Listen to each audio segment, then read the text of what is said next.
ایک مووی ہے bridge of spies, اس کی کلپ میں لگا نہیں سکتا، لیکن اس میں 3 4 سینز ہیں جس میں ایک رشین اسپائی کو پکڑتے ہیں امریکہ میں، اور اس کو پھر ٹرائی کیا جاتا ہے، اور اس کو پھر وہ پورا ایک کیس ہے کہ کس طرح اس کو ڈیفینڈ کیا گیا ہے۔ تو اس میں جو رشین اسپائی ہے، اس سے جب اس کا وکیل پوچھتا ہے کہ یار تمہیں ڈر نہیں لگ رہا کہ تم یہاں پکڑے گئے ہو، وہ کہتا ہے ول اٹ ہیلپ، یعنی کیا ڈر یا خوف کرنے سے کچھ مل جائے گا۔ پھر جب اس کو کورٹ کا کیس چلتا ہے اور ساری چیزیں اس کے اگینسٹ جاری ہوتی ہیں، اور اپنا اس کا رشیا کا کنٹری بھی اس کو ڈسون کر چکا ہوتا ہے کورٹ کے دوران، تو پھر بھی اس سے سوال پوچھتا ہے کہ بھائی تجھے ڈر نہیں لگ رہا، تو وہ کہتا ہے کہ بھائی کیا فائدہ ہوگا خوف کر کے۔ پھر جب فائنلی اس کو رشیا کی بارڈر کراس کیا جاتا ہے تو اس سے کہا جاتا ہے کہ بھائی، اس سے وہ اپنا وکیل کہتا ہے کہ یار تم جا رہے ہو تو کیا کرو گے بھائی؟ تو کہتا ہے کہ یار میں جا کے بیٹھ کے نا سکون سے انجوائے کروں گا اپنے گھر جا کر۔ تو وکیل کہتا ہے کہ یار ایسا کچھ نہیں ہونے والا، تمہیں پتہ ہے نا، مطلب وہ اشارہ دیتا ہے کہ رشیا میں گھستے ہی تمہیں رشین ملٹری مار دے گی، کیونکہ وہ شک ہوتا ہے کہ یہ ڈبل ایجنٹ تو نہیں ہے۔ تو پھر پوچھتا ہے کہ یار تمہیں ڈر نہیں لگ رہا؟ تو وہ کہتا ہے کہ بھائی فائدہ ہوگا اس سے کوئی۔ تو ایونچولی سوال یہی ہے کہ آپ کوئی بھی سسٹم لے آئیں، کسی بھی طریقے سے کرنے کی کوشش کریں، بات سیدھی یہی ہے کہ اس سے کوئی فائدہ ہے یا نہیں۔ اس وقت ہر کوئی سینگ اٹکائے بیٹھا ہے، ابھی بھی ہر کسی کی کوشش ہے کہ اس کے سینگ آگے نکل جائیں، یعنی وہ طاقتور ہو جائے، اور اسی وجہ سے اس وقت سائملٹینیسلی بہت سارے نیریٹیوز فلوٹ کر رہے ہیں۔ کوئی کہہ رہا ہے کہ یہ جو ملٹری ٹرائل کا کیس ٹیک اپ ہوا ہے سپریم کورٹ کی، یہ سرکاری بینچ نے سنوائی شروع کی ہے، اور وہ سرکاری بینچ اپنا کام جاری رکھے گی پھرتی سے، اور ان کا فیصلہ بھی اب قریب آ جائے گا جس میں ملٹری ٹرائلز کو الاؤ کر دیا جائے گا۔ اس کے ساتھ ساتھ فیض حمید صاحب کے خلاف کارروائی فائنل مراحل میں ہے، سبھی کہہ رہے ہیں، اور ان کو سزا ہونے جا رہی ہے۔ پھر یہ تلوار عمران خان صاحب کے اوپر بھی لٹکائی جائے گی، ملٹری ٹرائل کا فیصلہ بھی، مطلب سویلین کو ملٹری ٹرائل کرنے کا فیصلہ بھی آ جائے گا، فیض حمید صاحب کو سزا بھی آ جائے گی، اور پھر اس طرح سے ایک تلوار لٹک جائے گی عمران خان صاحب کے اوپر۔ اور مطلب کہ نیت نہیں ہے، بس خان صاحب کو ڈرانے کی نیت ہے، اور خان صاحب اگر نہیں مانتے تو پھر شاید ان کا ملٹری ٹرائل بھی ہو جائے گا۔ اجرب یہ تھیوری والوں سے پوچھو نا کہ اس سے آگے کیا ہوگا، مطلب نہیں مانے نہیں ڈرے تو کیا، مطلب تلوار سے اگر کام نہیں چلا ملٹری ٹرائل والی تو پھر کیا ہوگا؟ ملٹری ٹرائل شروع ہو جائے گا، اس کے بعد کیا ہوگا؟ اس کے بعد ان کے پاس کوئی جواب نہیں ہوتا، کیونکہ اس کے آگے اگر ملٹری ٹرائل ہو گیا تو کیا سزائے موت اور اگر وہ نہیں ہٹے پیچھے خان صاحب تو کیا سزائے موت تک چلے جائیں گے؟ آپ کو کیا لگتا ہے یہ دے دیں گے سزا؟ نہیں سر، ایسے نہیں ہوتا۔ پھر کہتے ہیں کہ نہیں ایسا نہیں ہوگا، اس نوبت تک کہانی جائے گی نہیں، اس سے پہلے خان صاحب کو منا لیا جائے گا۔ میننگ مثال دی جا رہی ہے کہ ابھی دیکھ لیں خان صاحب کیسے پیچھے ہٹ گئے ہیں، مطلب آلریڈی وہ خوف میں آ گئے ہیں، اور ڈیمانڈز بھی صرف اتنی ہیں کہ پرزنرز کو ریلیز کریں اور جوڈیشل کمیشن بنا لیں، مطلب یا JIT بنا لیں۔ تو جب ڈیمانڈز یہ ہیں، اتنی چھوٹی سی ہے، اور خان صاحب پیچھے ہٹے ہیں، تو پھر مسئلہ کیا ہے؟ پھر آگے بڑھ کے ملٹری ٹرائل کرنے کی ضرورت کیا ہے، یا خوف دینے کی ضرورت کیا ہے؟ پھر کہتے ہیں کہ نہیں خان صاحب کے اوپر یہ تلوار لٹکنا ضروری ہے کہ وہ پھر کبھی ایسے اتنا آگے نہ بڑھے اگینسٹ اسٹیبلشمنٹ، اور پھر گورنمنٹ کو بھی کچھ عرصہ چلنے دیں۔ ویری گڈ، مطلب اگر موڈ ہے کچھ ٹائم بائی کرنے کا تو وہ کر لیں گے، اور اگر موڈ ہے کہ نیشنل گورنمنٹ بنائیں تو اس میں خان صاحب کو بھی گھسیٹا جائے کہ ایک ہی صف میں کھڑے ہو جائیں محمود و ایاز، ٹھیک ہے۔ بٹ اس پوری تھیوری کا متن کیا ہے یا بیس کس بات پہ کر رہی ہے؟ وہ یہ ہے کہ خان صاحب یا اگر اس پوری تھیوری کا ہم لوگ بیسک دیکھیں تو وہ یہی ہے کہ خان صاحب باہر تو آ رہے ہیں، رائٹ، کیونکہ جب ڈرا کے آپ باہر لائیں گے تو ظاہر باہر تو آ رہے ہیں۔ اب لوگ کچھ کہتے ہیں کہ اگر اس چیز کے لیے نہیں مانے تو وہ جیل میں رہیں گے لمبا عرصہ، تو جس کا مطلب یہ جو ڈیمانڈز ہیں یہ کنسیڈ کرنا نہیں ہوا، یہ جو ڈیمانڈز ہیں بقول آپ کے یہ کنسیڈ کیا ہے، تو یہ کنسیڈ کرنا نہیں ہوا بلکہ ایک موو ہوا۔ اگر کنسیڈ کرنا ہے تو پھر تو مان رہے ہیں نا خان صاحب ہر چیز کے لیے، پھر کیا مسئلہ ہے؟ پھر کیوں جیل میں رہیں گے؟ اچھا، اگر آپ کہہ رہے ہیں کہ نیشنل گورنمنٹ کے لیے نہیں مانیں گے تو وہ بھی یہ جو کمیٹی بنی ہے اس کمیٹی سے کلیئر ہے کہ وہ گورنمنٹ سے بات کر سکتی ہے۔ جب کہہ رہے ہیں کہ سارے اسٹیک ہولڈرز، تو ظاہر گورنمنٹ بھی ہو سکتی ہے، مطلب ضروری نہیں ہے کہ اسٹیبلشمنٹ ہو۔ تو پھر ملٹری ٹرائل کی تلوار لٹکانے کا پھر فائدہ کیا ہے؟ فضول میں ایک سویلین لیڈر کے چکر میں اپنے former D G I S I کو سزا دینے کا فائدہ، جب وہ ہر چیز مان بھی رہا ہے بقول اس تھیوری کے۔ اس لیے میں نے کہا تھا کہ یہ خان صاحب کی طرف سے کنسیڈ کرنے کا پلان نہیں ہے، یا کنسیڈ کرنے کا اشارہ نہیں ہے، بلکہ اسٹیبلشمنٹ کو ایک چانس دے رہے ہیں کہ نیگوسیشن کر لو اور یہ ڈی چوک والے فیاض کو جو آپ کے اوپر ڈالا جا رہا ہے اس سے دور ہو جاؤ۔ کیونکہ اس وقت کوئی بھی کتنا بھی ڈاؤن پلے کر لے ڈی چوک والی کال کو کہ کچھ نہیں ہوا ہے، فیل ہو گئی ہے، میں مان ہی نہیں سکتا کہ فیل ہو گئی ہے۔ کوئی بھی چیز جو ایکسپوز ہو جائے وہ فیل نہیں ہوتی ہے، اور اندھیرا کر کے فائرنگ کی ہے، 12 لوگ مرے ہیں، 200 مسنگ ہیں، انٹرنیشنل رپورٹس اخباریں بھری پڑی ہیں۔ مسنگ سے مراد یہ ہے کہ جو گرفتار ہیں ان کے علاوہ، یہ پارٹی پوزیشن ہے، میں اپنے فیکٹ نہیں بتا رہا ہوں، پارٹی پوزیشن یہ ہے، باقی لوگ کو چھوڑ دیں آپ۔ اور اگر یہ نمبر پورے کرنے کے لیے جو ریشل پروفائلنگ ہو رہی ہے یہ بہت بھاری پڑے گی سر، تو یہ کہنا کہ ڈی چوک والی چیز جو ہے یا وہ جو احتجاج تھا وہ فیل تھا، یہ نادانی اور جھوٹا نیریٹو بنانے والی بات ہے۔ اگر فیل ہوتا تو آپ کے ڈپٹی پرائم منسٹر اور فارن منسٹر سفیروں کو بیٹھ کے جسٹیفیکیشن نہیں دے رہے ہوتے۔ اگر فیل ہوتا تو گورنمنٹ اور اسٹیبلشمنٹ کے بیچ میں کریکس نہ پڑے ہوتے۔ اب آپ کہیں گے کہ میں کیوں اس چیز پہ قائم ہوں کہ کریکس پڑے ہیں، تو آپ باخبر لوگوں کو سن لیں، یا کر جو اسٹیبلشمنٹ سے قربت رکھتے ہیں، جو ان کے قریب ہیں، وہ گورنمنٹ پہ الزام لگا رہے ہیں، اور پھر جو حامد میر صاحب گورنمنٹ کے سورس کو کوٹ کر کے کہتے ہیں کہ گورنمنٹ کی تو پی ٹی آئی کے ساتھ بات بن گئی تھی۔ رانا ثنا صاحب نے رہا کرنے کی فیور بھی کر دی تھی، ووٹ بھی دے دیا تھا کہ خان صاحب کو رہا کر دینا چاہیے، لیکن پھر محسن نقوی صاحب نے منع کر دیا۔ اسی دونوں ایک دوسرے پہ الزام لگا رہے ہیں۔ یہ میں پچھلی ویڈیو میں بھی بولا تھا کہ یہی کریں گے، اور ابھی آپ رک جائیں، یہ کھل کے ایک دوسرے کے اوپر الزام لگائیں گے کچھ ٹائم بعد۔ جب ڈی چوک فیل نہیں تو خان صاحب پیچھے کیوں ہٹے؟ یہ تھیوری ہی سمجھ نہیں آ رہی۔ ہاں، انٹل انلیس وہ خود اسپیس دے رہے ہوں، تو جو یہ نیریٹو ہے، یہ جو پورا نیریٹو ہے، یہ ٹکا ہی اس بات کے ہے کہ ملٹری ٹرائل کا خوف اور خان صاحب کا ڈر جانا، پیچھے ہو جانا۔ آپ کو یقین کرنا ہے آپ کر لو، میں نہیں کرتا، بیکاز بہت سارے مسائل ہیں اس چیز میں۔ یہ کہنا کہ ایک former D G I S I کو سزا آئے گی، وہ بھی صرف ایک سویلین سیاستدان کے اوپر تلوار لٹکانے کے لیے، تو نو جی، آئی ڈونٹ تھنک سو۔ ان کو اگر سزا دینی ہوگی former D G I S I کو تو دے دیں گے، and that will entirely be for the institution, یا پھر کسی کا پرسنل غصہ ہوگا۔ اس کا خان صاحب سے کوئی تعلق نہیں ہوگا۔ اس لیے میں کہتا ہوں کہ آئی ڈونٹ سی فیض حمید صاحب گیٹنگ کورٹ مارشلڈ۔ کہیں نہ کہیں یہ بات رک جائے گی، اور شاید یہی چیز فیصل باوڑا صاحب کہتے پھر رہے ہیں جب وہ پی ٹی آئی کے ہر چیز جو پی ٹی آئی کر رہی ہے اس کو فیض حمید صاحب سے کنیکٹ کر دیتے ہیں، تاکہ یہ محسوس ہو کہ فیض حمید صاحب کو پی ٹی آئی کی پاپولیرٹی بچا رہی ہے۔ بیکاز نواز شریف صاحب کی تو ظاہر شدید خواہش ہوگی کہ جہاں ججز کے ساتھ کارروائی ہوئی تو یہاں ادھر بھی تو ہونی چاہیے۔ پلان اگر یہی رہ گیا ہے نا کہ ملٹری ٹرائل کر کے سزا دینی ہے، نہیں مان جائے تو ٹھیک ہے، نہیں مانا تو سزا دے دینی ہے، تو پھر انتظار کس بات کا ہے؟ اور اتنا ٹائم پوری طرح ایکسپوز کیوں ہونے دیا ساری چیزوں کو؟ اور اب بھی ہونے کیوں دیا جا رہا ہے ایکسپوز؟ ڈیلی کوئی نہ کوئی انٹرنیشنل میڈیا سے پاکستان کے حالات کے اوپر رپورٹ بنا رہا ہے۔ میں اس چیز یہ جو پورا نیریٹو ہے، اس چیز کو میں خواہشاتی نیریٹو تو کہہ لوں گا۔ یہ خواہشات ان کی ہو سکتی ہے جو اس سسٹم کو چلانا چاہتے ہیں، ڈز ناٹ نیسسریلی مین کہ وہ اسٹیبلشمنٹ کے سپورٹرس ہوں۔ یہ بات سمجھیے گا، میں ہمیشہ کہتا ہوں پی ایم ایل این اور پیپلز پارٹی بہت اسٹرانگ پینیٹریشن رکھتے ہیں ہمارے پورے سرکل میں۔ خان صاحب اگر باہر آئیں بھی تو وہ گورنمنٹ میں کچھ ٹائم چلنے دیں، یہی نیریٹو ہے، اور کچھ ایسی ہی ڈیل بنے تاکہ خان صاحب کہیں نہ کہیں اسی صف میں آ جائیں جس صف میں نواز شریف، آصف زرداری اور مولانا صاحب ہیں۔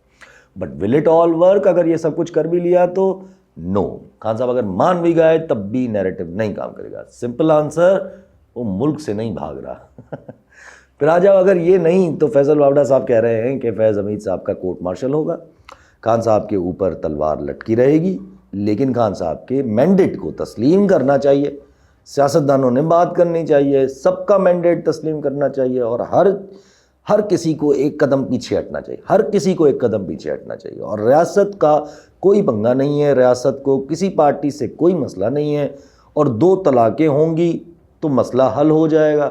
2 طلاقوں سے مراد اپنی پارٹی ہارڈ لائنز یا بقول فیصل واوڈا جو عمران خان صاحب کے حوالے سے پرسنلی باتیں کرتے ہیں، میں نہیں سمجھتا کہ وہ پرسنلی ہنٹ ہے، وہ بات صرف اتنی ہے کہ ان لوگوں کو جو ہارڈ لائنرز ہیں ان کو پارٹی سے دور کر دو، یا بقول فیصل واوڈا صاحب جو فیض حمید صاحب کو بچانے کے لیے استعمال ہو رہے ہیں وہ الگ کر دیے جائیں، اور پھر سسٹم نون لیگ کو طلاق دے دے گا، میننگ بلاول صاحب ابھر کے آ جائیں گے۔ اب یہ وہ نیریٹو ہے جس میں again D G I S I retired Faiz Hameed صاحب کا کورٹ مارشل ہو چکا ہوگا، اور پھر خان صاحب کے اوپر تلوار لٹکائی جائے گی، اور پھر خان صاحب نے یہ کمیشن بنانے کی جو باتیں کی ہیں اور سیاسی قیدی چھوڑنے کی، یہ دونوں فی الحال تو نہیں ہوں گی، اور خان صاحب اپنی ہی پارٹی کے لوگوں سے کو الگ کر دیں گے، کچھ ایسے لوگوں کو جو نہیں پسند، اور کچھ ایگو سیٹسفائی کیا جائے گا، اور پھر نون کو طلاق ہو جائے گی، اور پھر بلاول صاحب کے انڈر سسٹم کام کرے گا اور سب مان لیں گے، اور پھر خان صاحب جو ہے وہ ان کو واپس اپنا مینڈیٹ دیا جائے گا۔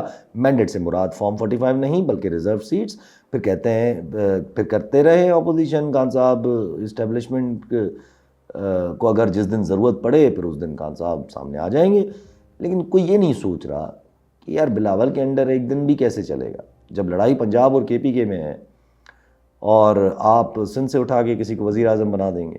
اچھا چلیں نہ بنائیں، نیشنل گورنمنٹ کر لے انڈر شہباز، جو کہا جا رہا ہے کہ سب کو جوڑ دیا جائے، تو کیا خان صاحب کے لوگ جو ہیں، خان صاحب اندر بیٹھیں گے اور ان کے لوگ جو ہیں وہ وزیر ہوں گے؟ واہ، خواہشات پالنے والوں پہ تعجب ہوتا ہے مجھے۔ یہ دونوں نیریٹیوز کیا ہے؟ یہ دونوں نیریٹیوز بیس کرتے ہیں کہ خان صاحب ڈر جائیں گے۔ اب اگر نہیں ڈرے تو کیا کریں گے؟ پھر تو فضول میں آپ D G I S I retired کو سزا آ جائے گی فضول میں، اور یہ دروازہ ایک بار کھول لیا تو پھر بند نہیں ہوگا۔ اس لیے میں نے کہا کہ اگر D G I S I retired Faiz Hameed صاحب کو سزا آتی ہے یا سزا دینی ہے تو اس کا تعلق پی ٹی آئی سے کچھ بھی نہیں ہوگا، اور اگر تعلق بنانے کی کوشش کی تو کس حد تک جائیں گے یہ سوال ہے، اور اگر آپ کو لگتا ہے کہ لٹکانے کی حد تک جائیں گے تو یہ خواہشات ہیں۔ اس لیے یہ نیریٹو بھی مور اور لیس خواہشاتوں پہ بیس کرتا ہے، کیونکہ یہ دونوں نیریٹو بیس کرتے ہیں ایک پرزمپشن پہ کہ keeping everything else constant, مطلب باقی ہر چیز ویسی کی ویسی رہے گی، یہ assumption ہے، اور establishment has the final say. How can everything be the same? ہم ایک گلوبل ورلڈ میں رہتے ہیں سر، کوئی بھی آئسولیشن میں چیز نہیں ہوتی ہے، اور how can establishment have the final سے جب ہمارے ملک کی ہر چیز ون وے اور دی ادر دنیا پہ ٹکی ہوئی ہے؟ ارے کیا باتیں، ہماری پوسٹنگز تک کی گارنٹیز کوئی اور ملک لیتے ہیں سر، کیا باتیں کر رہے ہیں۔ چلے میں ان دونوں تھیوریز میں سے اگر کوئی اپنی تھیوری بنانے کی کوشش کروں اور سب چیزوں کو خوش کروں تو وہ کس طرح سے نظر آ رہی ہے کہ خان صاحب کو ڈراؤ اور بات بھی کرو، کیونکہ خان صاحب بھی یہی کر رہے ہیں، اور یہ جو کہا گیا ہے نا کہ پی ٹی آئی کی طرف سے کہ اسٹیک ہولڈر سے بات کرنے کو تیار ہے، تو اس اسٹیک ہولڈرز میننگ گورنمنٹ یا اسٹیبلشمنٹ، تاثر تو یہی ہے whoever، اور جب یہ کہا گیا کہ جے آئی ٹی بنائے، اور it was not a serious demand, it was simply کہ جو بھی اپنے آپ کو بچانا چاہتا ہے، چاہے گورنمنٹ چاہے اسٹیبلشمنٹ، وہ ذرا اپنے آپ کو اس فیاسکو سے الگ کر دے۔ اب گورنمنٹ بیچاری کی تو یہ ڈیمانڈ سن کے ہی چیخیں نکل گئی ہیں۔ آپ دیکھیں نا، رانا ثنا صاحب چیخ رہے تھے اس دن بیٹھے، یہ کون سی ڈیمانڈز ہیں، یہ تو ڈیمانڈز قابل قبول ہی نہیں ہیں۔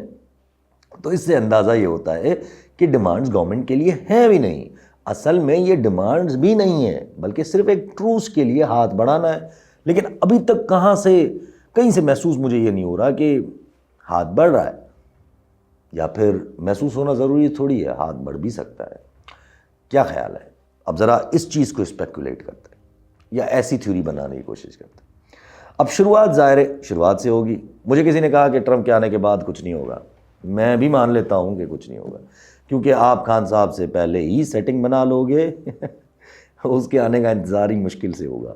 اگر نہیں بناؤ گے تو ٹرمپ کے آنے کے کچھ دن بعد سیٹنگ بنانی پڑ جائے گی، بنا لو گے اور بنانی پڑ جائے گی۔ یہ دونوں صورتحال اس لیے الگ ہے کیونکہ دونوں صورتحال کا رزلٹ الگ الگ ہے، اینڈ رزلٹ الگ الگ ہو سکتا ہے، اور میں یہ نہیں مانتا کہ مجبوری سیٹنگ کروائے گی، میں اس طرف جانا ہی نہیں چاہتا، کیونکہ اگر مجبوری نے سیٹنگ کروانی ہے تو پھر تو اللہ ہی حافظ ہے اس ملک کا، کیونکہ جب عقل مندوں کو جب تک ریئلائز ہوگا نا کہ کام بگڑ چکا ہے، اس وقت تک کام بالکل بگڑ چکا ہوگا۔ اس لیے میں وہاں تو جاؤں گا ہی نہیں۔ میں دوبارہ ریمائنڈ کروا دیتا ہوں کہ دیکھیں خود مختار ہونے سے مجھے کوئی حرج نہیں ہے، I am all for it, بنے آپ خود مختار، لیکن خود مختار بن کے آپ کو کچھ اچیو نہیں ہوگا۔ البتہ اگر میں بالکل بلنٹ اور کھلا ہو کے کہوں نا کہ اگر ہم اس پہ آگے بڑھ گئے خود مختاری والے چکر میں تو وہ پوزیشن آ جائے گی کہ ملک ٹوٹنے تک آ جائے گا۔ حالات سامنے دیوار پہ نظر آ رہے ہیں، کیونکہ دیر از نو چانس آپ نیوٹرل یا خود مختار رہ سکو جو ورلڈ آرڈر بننے والا ہے۔ میں دوبارہ ریمائنڈ کروا دیتا ہوں کہ ٹرمپ کے جیتنے کے بعد اٹ واز کلیئر کہ وہ سوچ جیتی جو رشیا اور امریکہ کی ہیجمنی اوور دا ورلڈ دوبارہ قائم کرے گا، یعنی کہ رشیا اور امریکہ دونوں فریق ہیں، دشمن ہیں، لیکن ان کی برابری میں کوئی نہیں آ سکتا۔ یہی سوچ دوبارہ ابھر کے آئی ہے، اور نظر آ رہا تھا کہ چائنا بہت آگے بڑھتا جا رہا تھا۔ جب ایسا ورلڈ آرڈر بنے گا تو where will we stand? Afghanistan India یا پھر چائنا وائز؟ افغانستان رشیا کے قریب، انڈیا امریکہ کے قریب، اور ایران میں پروبیبلی ریولیوشن آ چکا ہوگا آفٹر اس آئسولیٹنگ ایران، یہ جو سیریا کے بعد سب کچھ ہو رہا ہے۔ اور ہمارے پاس جہاں چائنا کا اتنا اسٹیک ہے، انڈیا کی ہماری ہر فالٹ لائن پہ نظر ہے، ہر اس غلط چیز پہ نظر ہے جس کو وہ ایکسپلائٹ کر سکتا ہے، اور افغانستان جہاں کے پی کے کا سینٹیمنٹ مشکل میں ڈال رہا ہے۔ اس صورت میں اوپر والی کوئی بھی تھیوری آپ کو ہوتی ہوئی اگر نظر آ رہی ہے تو پھر بھی آپ کی مرضی ہے، میں تو صرف بتا ہی سکتا ہوں کہ ہو کیا سکتا ہے۔ جب یہ سچویشن ہے تو خان صاحب کو نیوٹرل کرنا بہت ضروری ہے، وچ مینز باہر لانا ضروری ہے۔ نیوٹرل تبھی ہو سکتے ہیں یا پھر باہر لا کے ایز اے لیوریج استعمال کریں، یہ دونوں صورتحال ہیں، اس کے علاوہ کچھ نہیں ہے۔ تو اب کیا؟ ظاہر ہے میں جب 3 دن سے کہہ رہا ہوں رومال پہنانے کی کوشش کریں، میننگ مولانا کو فضول میں بھڑکایا جا رہا ہے، بھڑکایا جائے کانسٹنٹلی، اور مولانا کو دیوار سے لگایا جا رہا ہے کہ تاکہ ان کے پاس بھی کوئی چارہ نہ ہو اور وہ پی ٹی آئی کے ساتھ جا کے مل جائے۔ یا پی ٹی آئی تو خود بھی کہہ چکی ہے، آج وہ اسد کیسر صاحب کہہ رہے تھے کہ ہم اسٹیک ہولڈر سے مراد یہ ہے ہماری کہ ہم مولانا فضل الرحمان اور ان لوگوں سے بات کریں گے، میننگ مولانا صاحب کے ساتھ جا کے مل سکتے ہیں۔ باقی آج جو گورنمنٹ نے کیا ہے نا، کچھ علماء بٹھا کے ایک کانفرنس کروا لی ہے، مجھے تو حیرت ہو رہی ہے یہ نونی والے کہاں سے سوچ رہے ہیں۔ مطلب لٹرلی یہ کانفرنس کروا کے مولانا کو پیغام دیا ہے کہ ہمیں مت ڈراؤ۔ اب یا تو یہ بھی گورنمنٹ کو غلط ایڈوائز کر کے کروایا گیا ہے، کبھی کبھی دیا جاتا ہے غلط ایڈوائز تاکہ ہو جائے، یا گورنمنٹ بالکل پاگل ہو چکی ہے اپنے ہی آپ میں، جیسے ڈی چوک والا فیاسکا تھا، کچھ نہیں پتا کہ کون گیم کر گیا۔ بظاہر جیت نظر آئے گی، اندر سے کوئی اون کرنے کو تیار نہیں ہوگا اس جیت کو۔ کین یو امیجن اس کانفرنس والی حرکت سے کیا چیز کی بو آ رہی ہے، اور یہ گورنمنٹ کون سا خطرناک کھیل کھیل رہی ہے۔ ہم سب جانتے ہیں کہ ہمارے پاس ہر مکتبہ فکر کے مدارس ہیں، اور ان کو آمنے سامنے لانا یہ کوئی مذاق نہیں ہے۔ گورنمنٹ از آئیدر بے وقوف اور the government is being played to create a fire, کیونکہ at the end of the day یہ سب ریلیجیس علماء ایک ساتھ ہو جائیں گے۔ سمپل بات ہے، مولانا فضل الرحمان صاحب کہتے ہیں کہ آپشنز اوپن رکھے جائیں مدارس کے لیے کہ وہ ایجوکیشن منسٹری میں رجسٹر ہونا چاہتے ہیں یا صنعت اور تجارت میں، اور مدارس پروونشل سبجیکٹ نہیں ہیں، اگر ہیں بھی پروونشل سبجیکٹ میں تو پھر بھی ان کے لیے آپشنز اوپن رکھے جائیں، لیکن سرکار کا موقف ہے کہ ایجوکیشن منسٹری کے انڈر آ جائیں اور ہر پروونس سے اس کے حوالے سے قانون سازی کرے۔ اب اس سے نقصان یا فائدہ کیا ہے، اس کی ڈیٹیلز میں نہیں جاؤں گا کہ نقصان یا فائدہ کیا ہے، but one thing is clear کہ حکومت نے دغا بازی کی ہے مولانا کے ساتھ، اور یہ واضح ہو گیا ہے۔ اور جب مولانا نے آنکھ دکھائی ہے تو پھر گورنمنٹ نے بھی آنکھ دکھائی ہے، but the question remains why. اور مولانا صاحب اتنی ریجڈ پوزیشن کیوں لے رہے ہیں کہ میں تو بل کو چمٹے سے بھی نہیں پکڑوں گا، مسودے کو چمٹے سے بھی نہیں پکڑوں گا۔ وائی از مولانا بینگ پرووکڈ، کیوں غصہ دلا جا رہا ہے؟ اب میں نے لاسٹ ٹائم کہا تھا کہ مقصد اگر وقتی ڈیفلیکشن ہے تو وہ ڈیفلیکشن یہی ہو سکتی ہے کہ کہیں فیض حمید صاحب اور خان صاحب کا ملٹری ٹرائل کا واقعی کوئی پلان ہے اور سین پہ آگ اس چیز کی بھڑکائے رکھیں، but the question remains again کہ اس سے فائدہ ناڈا۔ پھر اگر یہ نہیں تو ڈیفلیکشن ہے کہ پی ٹی آئی فی الحال سین سے ہٹے تاکہ خان صاحب کو محسوس ہو کہ وہ غائب ہو رہا ہے میڈیا سے، یا پی ٹی آئی غائب ہو رہی ہے اور پھر مجبور ہونے پہ آ جائے۔ کیونکہ خان صاحب کو بھی اس وقت ظاہر ہے جیل تنگ کر رہی ہے، میں تھیوری پہلے بھی دے چکا ہوں، لیکن کتنا ٹائم کھینچ پائیں گے؟ 1 ہفتہ 2 ہفتہ؟ کیونکہ بار بار یہ لانگ مارچز، دھرنا، یہ کیا آپ کے ملک کو چلنے دیں گے؟ پی ٹی آئی نہیں تو اب مولانا اینڈ فار واٹ؟ کیوں مولانا کو یہ پھر پورا حالات خراب کرنے دیے جائیں گے؟ For what? مدارس کا بل؟ نو وے۔ تو کین اٹ بی رومال ریئلی؟ مولانا نے 17 تاریخ کا مؤخر کیا ہے اپنا احتجاج، کیونکہ ان کے بقول کے مفتی تقی عثمانی صاحب کا پیغام آیا تھا۔ سو کیا 17 کے بعد کوئی ٹھوس لائے عمل آئے گا فرام دا ریلیجیس علماز؟ کیونکہ سرکار کچھ بھی کر لے، اینڈ میں یہ سارے اکٹھے ہو جائیں گے۔ مجھے بس یہ ہنٹ نہیں مل رہی ہے کہ پی ٹی آئی کے پاتھ کس طرح یا کیسے کراس ہوں گے مولانا کے ساتھ، how would they come together? مطلب مڈل گراؤنڈ کہاں سے آئے گا؟ کیونکہ مڈل گراؤنڈ آنے کے علاوہ کوئی پرپز اچیو نہیں ہوگا۔ اگر مولانا کو اکیلے سیر کرنے بھیج دینا ہے سرکار کو گرانے کے لیے، مرضی ہے آپ کی، لیکن اس سے کوئی فائدہ نہیں ہوگا، مولانا کا قد اتنا نہیں بڑھے گا۔ تو کیا یہ صرف اس لیے ہے کہ مولانا کو ایک بڑا لیڈر کے طور پہ متعارف کروایا جائے کہ پہلے ایشو کو اتنا ابھارو، پھر مولانا کو ون دے دو، سرکار کو کنسیڈ کروا لو، تاکہ لوگوں کو بھی یہ نظر آئے بشمول پی ٹی آئی کو کہ اب ان سے مل جاؤ، اب سروائیول مولانا کے ساتھ ہے اور آگے وہیں سے کہانی بڑھے گی۔ دیکھیں میں بار بار کہہ رہا ہوں کہ ابھی تک یہ ایشو الائیو ہے مولانا والا، 17 تک تھم جائے یا 10 تاریخ کو قانون سازی مولانا کے فیور کی ہو جائے وہ الگ بات ہے، لیکن ابھی تک یہ ایشو قائم ہے، اس لیے اس ایشو سے کچھ بھی ابھر سکتا ہے۔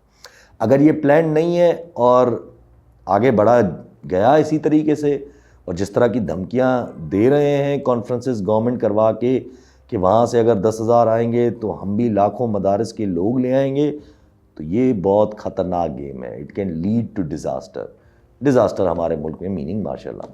لیکن اس وقت ماشاء اللہ نہ انٹرنیشنل نہ نیشنل دونوں صورتوں میں کہیں سے بھی فیور نہیں کر رہا، بہت بڑی غلطی ہوگی۔ سو اگر یہ نہیں تو وچ مینس یہ سب نیچرل نہیں ہے، کہیں نہ کہیں سے چھوڑا گیا ہے، وچ مینس یہ ڈیفلیکشن ہے۔ اب بس دیکھنا ہے کہ کس چیز کے لیے ہے۔ میری بیٹ یہی ہے کہ 17 تک اگر کچھ نہیں ہوا تو یہ ڈیفلیکشن پھر لانگ ٹرم ہے، اور اس میں ایونچولی گرینڈ اپوزیشن کی طرف ہی کہانی جائے گی، جس میں کورٹس بھی جگہ لیں گی۔ اپنا عادل بازائی کی سیٹ بحال کر دی آج سپریم کورٹ نے، جسٹس منصور علی شاہ صاحب نے، سیدھی ہنٹ ہے، اور آج فارمر چیف جسٹس نے پھر سپریم کورٹ میں آج یہ جو سرکاری بینچ بنی ہوئی ہے اس پہ عدم اعتماد کر لیا، الٹا کورٹ نے ان کے اوپر ہی جرمانہ لگا دیا اور بھڑکایا اس چیز کو، مطلب اور بھڑکایا ہے نا، یہ تو وہی بات ہو گئی۔ اب یہ ملٹری ٹرائل والی کہانی کہاں بیٹھے گی، اس سے چیزیں کلیئر ہوں گی کہ پلان کس طرف لے کے جانے کا موڈ ہے ان کا۔ دیکھیں ضروری نہیں ہے کہ یہ صحیح ہے یا غلط ہے، بات یہ جو ہو سکتا ہے وہ ہو سکتا ہے، پلان یہ کچھ بھی کر لے، سو ٹھیک ہے۔ ملٹری ٹرائلز کا اگر فیصلہ آ جاتا ہے تو پلان ہلکا پھلکا سمجھ آنا شروع ہو جائے گا۔ جب بات ٹاک اٹیک کی ہے تو ظاہر ہے آپ یہ کیسے امید لگا سکتے ہیں کہ فائرنگ صرف ایک ہی طرف سے ہوگی، لیکن یہ پکا ہے کہ فائرنگ کہیں سے بھی ہو، کتنی بھی ہو، نقصان سسٹم کا ہوگا۔ مجھ مینس ملٹری ٹرائل والا فیصلہ اگر حق میں آ بھی گیا گورنمنٹ کے، تب بھی chaos will not end، اور اس بار کانسٹیٹیوشنل بینچ یا سرکاری بینچ کے خلاف بھی صحیح معنی میں پروٹیسٹ ابھریں گے اگر فیصلہ ملٹری ٹرائل کے حق میں آ گیا۔ اگر تو chaos اینڈ ہو رہا ہوتا نا ان ساری چیزوں سے یا اوپر والی تھیوریز سے، پھر تو میں مان لیتا کہ چلے سسٹم جیت رہا ہے، لیکن کہیں سے بھی سسٹم کے فیور میں کوئی چیزیں نہیں ہے، کہیں سے بھی یہ طوفان تھمتا نظر نہیں آ رہا۔ تو ابھی تو ریمیٹنسز والی تلوار لٹک رہی ہے، پروڈکٹس کے بائیکاٹ والی تلوار لٹک رہی ہے۔ ویسے تو میں یہ نہیں مانتا کہ پروڈکٹس کا بائیکاٹ کام کرے گا، لیکن جب تارڑ صاحب پریس کانفرنس کر کے، ہمارے انفارمیشن منسٹر پریس کانفرنس کر کے بول رہے ہیں کہ یہی پلان ہے، یہی آخری کارڈ ہے خان صاحب کا، تو مطلب یہ چیز کہیں نہ کہیں تنگ کر رہی ہے، اور جب چیزیں اریٹیٹ کریں تو آئیدر یو گو فار بھنڈ، مطلب آپ کے غصے میں بھنڈ لگ جاتا ہے، جس کی اس وقت بالکل گنجائش نہیں ہے اگر اسٹیبلشمنٹ نے کوئی بھنڈ مارا، یا تو پھر آپ خود ہی راستہ بدل لو۔ سو آئی ہوپ راستہ بدلنا ہی چوز کیا جائے گا، نہ کہ ایک اور بھنڈ۔